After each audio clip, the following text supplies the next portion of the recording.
Welcome back.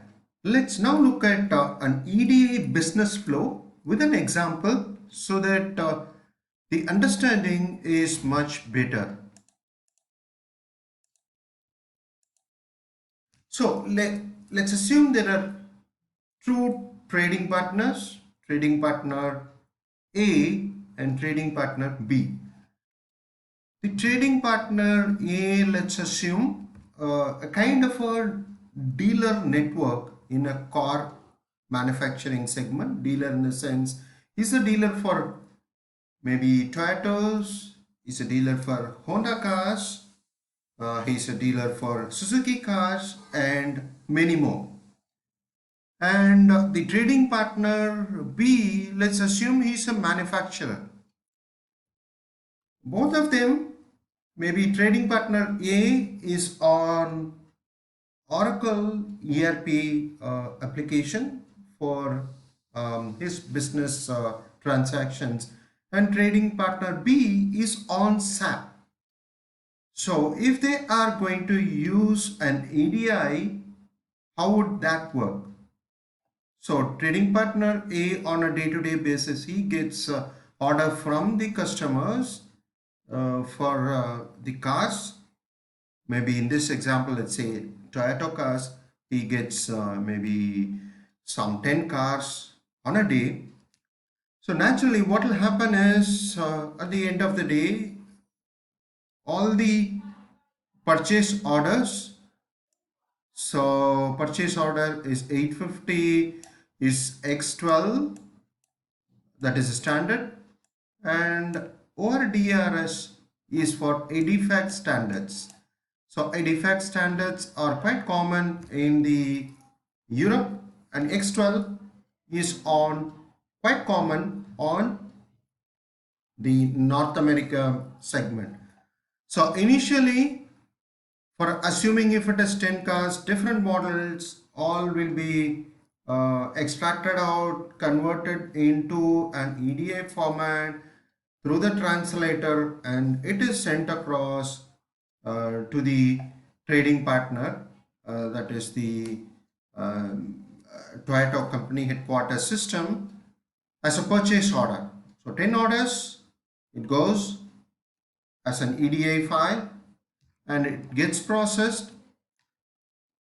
and the next stage is, it's called the 855, which is the purchase order acknowledgement, which comes back to the trading partner. Maybe the next day it says, okay, we have received 10 orders for cars, we acknowledge we have received it.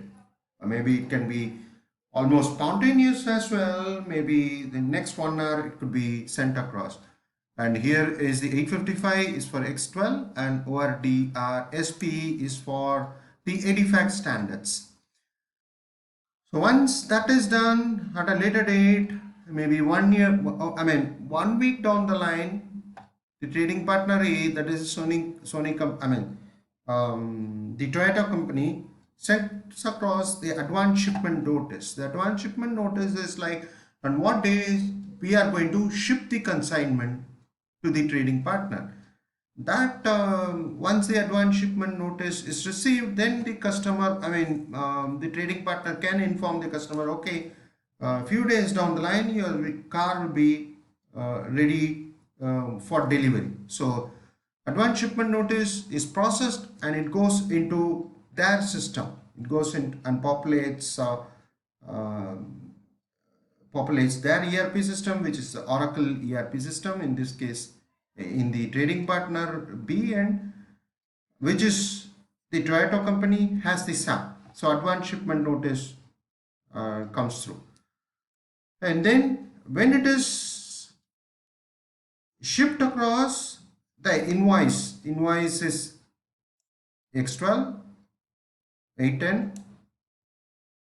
In case of EDIFACT, it is invoice in EDIFACT. The invoice is sent across, the delivery consignment is sent across, so it goes into the ERP. It is processed by the ERP system at the trading partner A end, which is the dealer network. And then, yes, depending upon the terms and conditions, the dealer makes a remittance advice, which is 820, or it is called rem advice. So this is the process of flow which goes back and forth. And the point to remember here is all this doesn't require any manual interventions. It is automatically processed by the system at both ends. The data goes into the respective ERP system. It triggers out emails to the support team that this purchase order is processed, or the purchase, we have received purchase order acknowledgement, advance shipment. Email goes out, and similarly the data are processed by the respective ERP system. That way, all the manual activities, you don't need to have a purchase clerk entering the details at the trading partner A end. You don't need an order clerk to enter this purchase order at the trading partner end. And similarly, when shipment happens, that is the operation folks, to create an advance shipment notice, they don't need to do that. And they don't need to the invoicing department or accounts department don't need to send out an invoice over here. It's all taken care. When they create the invoice, if they are EDA enabled customer, at the designated time interval, the invoice is sent across, and the invoice is processed at the trading partner end. So in a way, there is no manual interventions unless there is some processing error happens. Then the support team takes over and finds out which is the order which is causing the error, and then there could be corrections, and if required, some problem happens, they will talk to the trading partner, will discuss over maybe email, phone, check out what is the data, and then that gets processed. Only in case of errors which happens in maybe the purchase order, order acknowledgement, advance, when there are errors, data errors, then there could be a manual intervention. At each and every stage, there is a functional acknowledgement which happens whenever the data, for example, purchase order is sent across. 997 as far as X12 is concerned comes saying that, hey, we have received the purchase order. Similarly, if it is EDI control acknowledgement is sent across. So by that, I hope you understand how the business flows happens in an EDI environment between the trading partner with absolutely no manual intervention. The manual intervention happens when there is going to be errors in the data. Otherwise, it's a smooth flow. Now think about what happens when there are multiple trading partner. If there is trading, this is a dealer network, we said.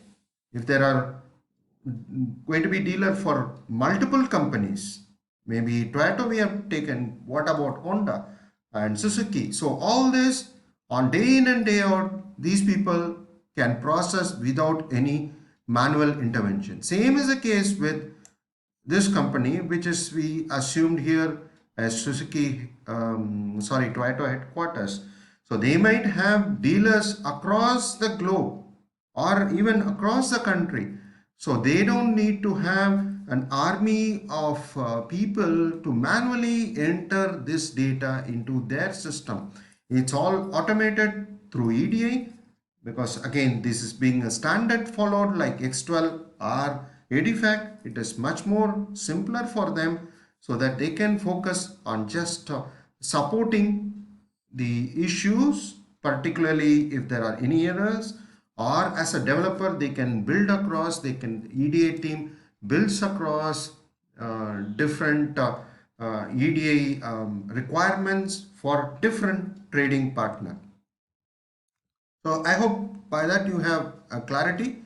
So these are, if it is a manufacturing dealer network, then these are the common ones the purchase order, advance shipment notice, invoice, product catalog, product